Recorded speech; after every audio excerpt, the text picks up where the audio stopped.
Hello everyone, it's Liv here, aka Story Minded, and I'm going to make another IGCSE video. I've now found out, thank you to whoever told me, that most of you have your actual exams tomorrow, so I wish you the best of luck. I'm going to try to see if I can get more videos up today, but unfortunately, because it takes so long for my videos to render, I may not be able to do that. But before I start this video, and I've decided to do one for the non-fiction text and The Danger of a Single Story by Chimamanda Ngozi Adichie. And it's like a TED talk, which is like a platform where people obviously do all those sort of, whenever you see a TED talk, they go and they talk about different ideas to do with educate, well, lots of different topics. So hers is actually a speech. What I will quickly say is I noticed some comments regarding how to summarise a text in an exam, and never ever summarise a text in your exam.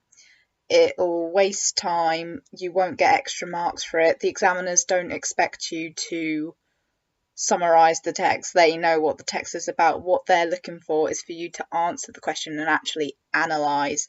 And summarising and analysing are two completely different things. If you're summarising, you're more likely than not falling into the trap of describing. So a quick example of this would be if you have a poem and there's, like, say for example, the colour blue is repeated a lot. That could be a point. That's a structural device. You could talk about that. But if you start off by saying something like, for the start of your point, for the PEE, if you start off by saying something like, the colour blue is repeated throughout the poem, and then put a full stop and then find your evidence, or put a comma and put your quote of evidence in there. Although you have made a point, you've made it too vague, and that's gone into describing.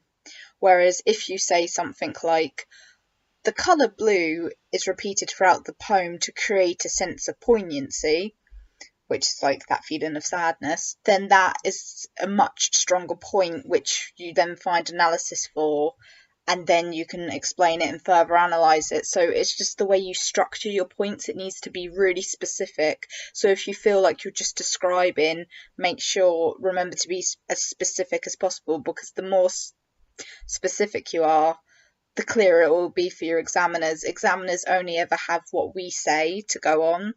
And even at university, like sometimes on my own essays, I'll sometimes have developed a point, but other times they'll be like, oh, you could have pushed this point further, you could have developed it more before going into a new idea. And it's like, when you read it back, you're like, oh yeah, you're right.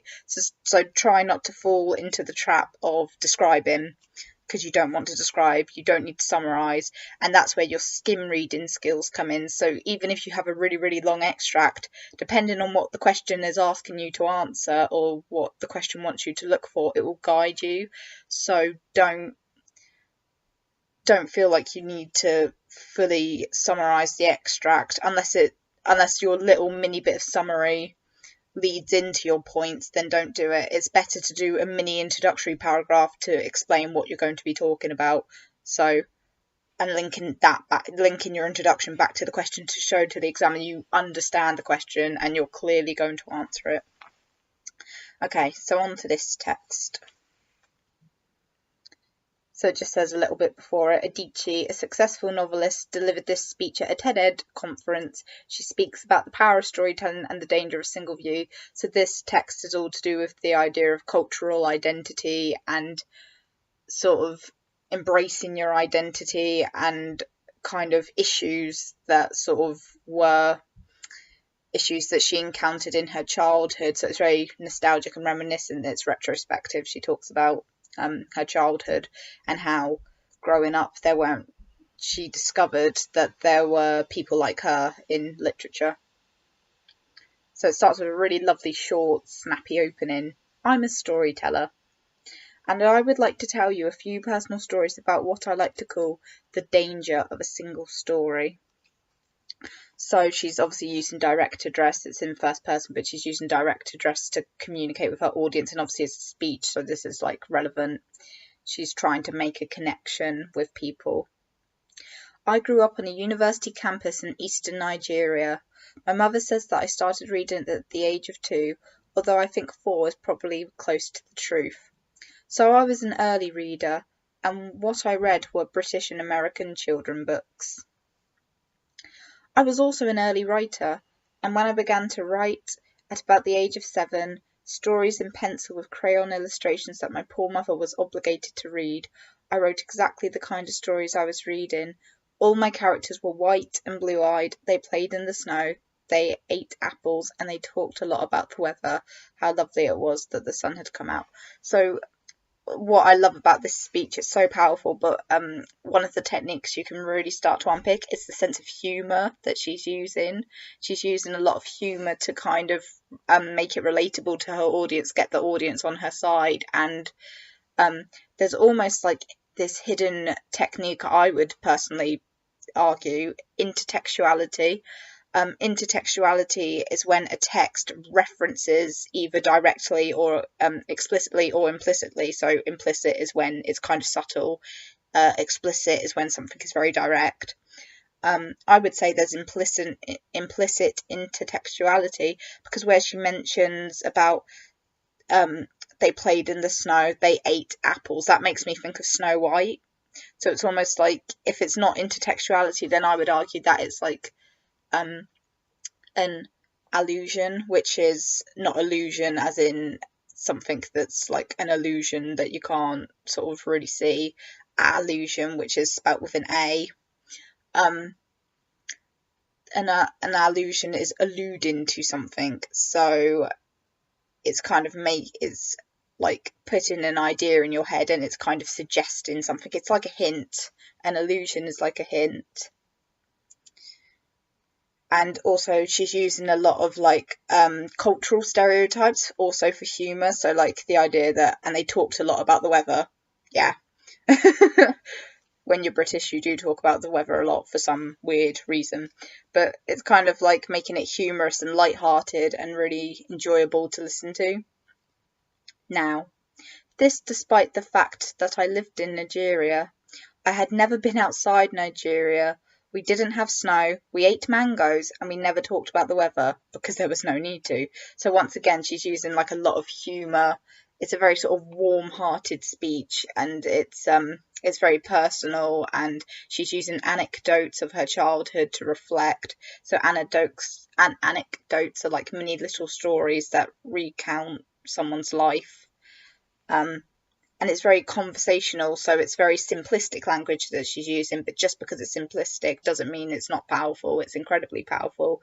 And earlier on, you could even talk about the repetition of where she mentions early.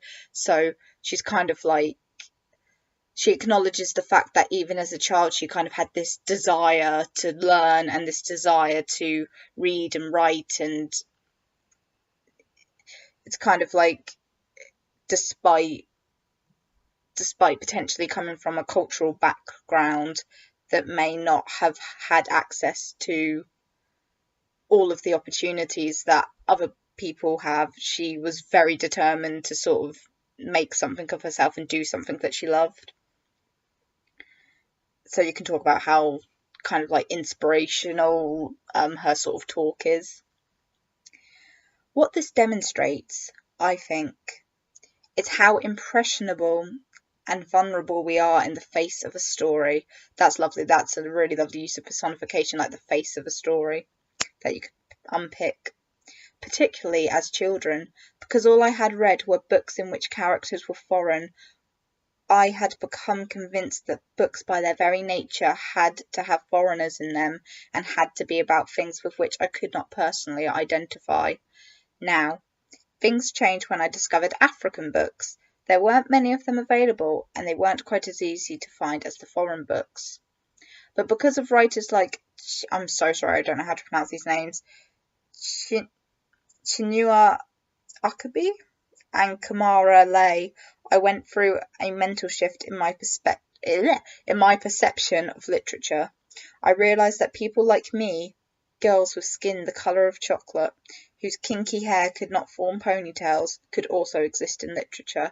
I started to write about things I recognise. So it's interesting how she's kind of it definitely shows that she's using humour and stereotypes in a positive way. So like the way she mentions, obviously, like the stereotype of like a hairstyle, like how whose kinky hair could not form ponytails. It's very positive. Like, I think we tend to fall into the trap of thinking that stereotypes, or usually stereotypes, can be used in a really hurtful and negative way. But what's lovely about this speech is that she's using stereotypes on all cultures. She's using, well, the cultures that she's mentioned, and she's also including herself in that. So I think it's very inclusive. It's a very inclusive speech, and it just makes it very heartwarming, and you don't feel like personally attacked. You kind of, she's getting people on her side. You kind of laugh along with her, and it's just, I really love this text. I think it's brilliant. And you could talk about, I'm trying to think what sort of technique it would be, because girls with skin the colour of chocolate.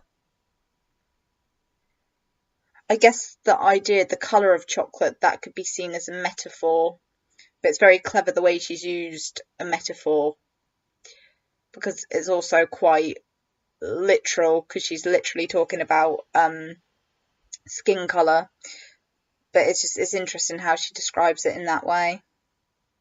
And once again, I guess you could talk about like the positive associations that creates. So she's using the colour of her skin and describing it in a positive way, and people of her culture in a positive way, whereas obviously when you think of stereotypes and you think of all the disgusting, horrible racism and intolerance that exists in the world, it's nice that she's able to use a sort of metaphor for her skin colour in a positive way, and it's sort of showing that she embraces her identity. So yeah, there's a lot you can talk about in this speech. Where are we? Okay. Now, I loved those American and British books I read. They stirred my imagination. They opened up new worlds for me. But the unintended consequence was that I did not know that people like me could exist in literature. That's a really sort of powerful, I'm trying to think if it's a noun or a verb. Exist. I can't remember. If you look up what exist is, it's a very powerful piece of vocabulary. So what the discovery of African writers did for me was this. Actually, that's it. You could talk about exist as in emotive vocabulary. So what the discovery of African writers did for me was this. It saved me from having a single story of what books are. Why won't it let me turn over the picture? No! Sorry about this. It's not playing the game.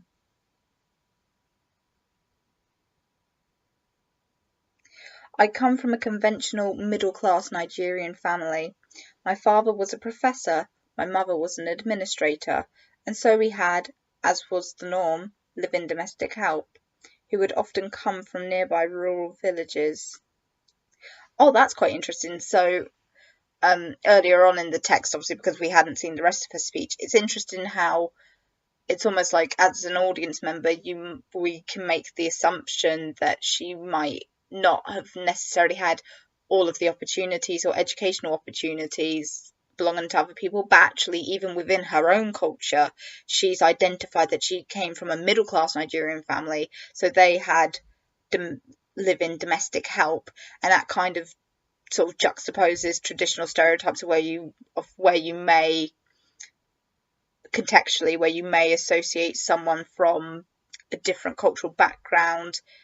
You might assume that they would be in the position of being domestic help. I'm not advocating that at all, by the way, but it's just kind of like, it's interesting how it switches your assumptions and it switches the traditional stereotypes. They're very wrong, but it's kind of, if you can see what I mean, it's interesting how she's acknowledging that for their time they had live-in domestic help, and it's just kind of, it plays with that kind of whole traditional stereotype idea. So the year I turned 8, we got a new house. So the year I turned 8, we got a new house boy. His name was Fide. The only thing my mother told us about him was that his family was very poor. My mother sent yams and rice and our old clothes to his family. So that's very sort of emotive once again. And when I didn't finish my dinner, my mother would say, "Finish your food." Don't you know, people like Fide's family have nothing, so I felt enormous pity for Fide's family. So it's interesting how you could talk about the dialogue and like how her mother is trying to raise her to be respectful and sort of kind of putting things into perspective for her. Then one Saturday we went to his village to visit, and his mother showed us a beautifully patterned basket made of dyed raffia, which is like dried palm leaves, that his brother had made. I was startled. It had not occurred to me that anybody in this family could actually make something. All I had heard about them was how poor they were, so that it had become impossible for me to see them as anything else but poor. Their poverty was my single story of them. So this is like another anecdote that she's talking about to connect to her theme of what she's talking about, like this idea of the danger of a single story. And it's kind of like how when she was younger, she assumed that people like her couldn't exist in literature, but then she discovered, oh, we can. So there's more than one story out there. And now this is kind of translated for her into real life when she assumed that this family were poor, so they don't have any other skills, and she could only see them as one thing. So it's really powerful. Years later, and this is another anecdote, years later, I thought about this when I left Nigeria to go to university in the United States. I was 19. My American roommate was shocked by me. She asked where I had learned to speak English so well and was confused when I said that Nigeria happened to have English as its official language. She asked if she could listen to what she called my tribal music and was consequently very disappointed when I produced my tape of Mariah Carey. So I think that's really powerful, this anecdote, and I love it, and all the humour that's sort of in there.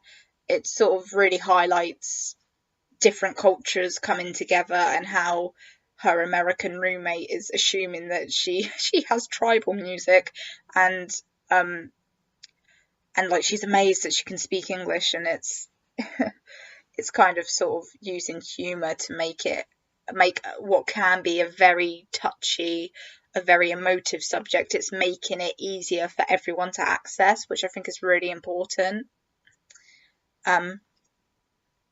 She assumed that I did not know how to use a stove. What struck me was this: she had felt sorry for me even before she saw me, and this is what she did to the young boy when they had like the domestic help back when she was a child. Her default position towards me as an African was a kind of patronising, well-meaning pity. My roommate had a single story of Africa, a single story of catastrophe. In this single story, there was no possibility of Africans being similar to her in any way, no possibility of feelings more complex than pity, no possibility of a connection as human equals. And then ellipsis, that's really powerful. It's very topical. You can talk about how things are topical and relevant today with all the mad stuff that's happening in the world at the moment. Yeah, it just really drives home her point, and this repetition of single stories, she's really trying to drum home her message that a single story is not a positive thing, and we shouldn't have single stories of people, we shouldn't make assumptions of people. But it's interesting, it's not blaming the roommate, it's just that's the way the roommate has sort of been taught. She's been taught that Africa is a place that's just full of catastrophe, but that isn't the truth. So, after I had spent some years in the US as an African, I began to understand my roommate's response to me. If I had not grown up in Nigeria, and if all I knew about Africa were from popular images, I too would think that Africa was a place of beautiful landscapes, beautiful animals, and incomprehensible people, fighting senseless wars, dying of poverty and AIDS, unable to speak for themselves, and waiting to be saved by a kind white foreigner. I would see Africans in the same way that I, as a child, had seen Fide's family. So even she's making the connection before she's making the connection back to her previous anecdote. But I must quickly add that I too am just as guilty in the question of the single story. A few years ago, so this is now coming into, seems like getting more towards present day, I visited Mexico from the US. The political climate in the US at the time was tense, and there were debates going on about immigration. And as often happens in America, immigration becomes synonymous with Mexicans. There were endless stories of Mexicans as people who were fleeing the healthcare system. Oh, sorry, fleecing. So that means taken advantage of. Fleecing the healthcare system, sneaking across the border, being arrested at the border, that sort of thing. I remember walking around on my first day in Guadalajara. I'm so sorry, I can't pronounce these names right. Watching the people going to work, rolling up tortillas in the marketplace, smoking, laughing. I remember first feeling slight surprise, and then I was overwhelmed with shame. I realised that I'd been so immersed in the media coverage of Mexicans that they had become one thing in my mind, the abject immigrant. I had bought into the single story of Mexicans, and I could not have been more ashamed of myself. So it's interesting how now she's relating. It's kind of like this outward zoom effect, so she really focuses in on her anecdotes and her experiences, and now as her speech progresses she's expanding out and generalizing it more. So the idea, like this really big issue that we have even today of like the media makes you see what they want you to see, and the media, although they report on different stories, editing is such a huge thing in media, and obviously even more nowadays with like the whole fake news, and you can never truly trust what you see because even political speeches are edited to look a certain way, and it gets so frustrating because when things are taken out of context, that's when they make big issues out of nothing. And it's kind of like with this case, she felt really bad because she bought into the single story. So that is how to create a single story. Show people as one thing, as only one thing, over and over again, and that is what they become. Stories matter. Many stories matter. So you can really talk about like her use of short sentences. They're really punchy, really snappy, and they stick in your head. Stories have been used to dispossess and to malign, but stories can also be used to empower and to humanise. So it's really lovely how she's shown the juxtaposition. She's telling her audience that stories can be used negatively, but we can also use them to create positivity.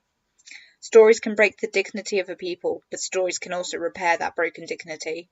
The American writer Alice Walker wrote this about her southern relatives who had moved to the north. She introduced them to a book about the southern life that they had left behind. They sat around, reading the book themselves, listening to me read the book, and a kind of paradise was regained. I would like to end with this thought, that when we reject the single story, when we realise that there is never a single story about any place, we regain a kind of paradise. So I think that's really powerful, her end bit as well. And I think it's really interesting how she kind of uses an American writer to sort of an American writer who's kind of had similar cultural cultural issues with like this about her southern relatives who had moved to the north, and kind of like how the story brought them together again, and this idea like we regain a kind of paradise, and you can sort of talk about that like metaphor, the figurative language of paradise and what that could represent. And I just love that speech. I think it's a really powerful speech. If any of you have any questions, please feel free to comment below. Even if I'm unable to get another video up today, please just comment below on my videos and I will try to answer your questions as to the best of my ability. Anyway, I hope this helps and good luck. Thank you.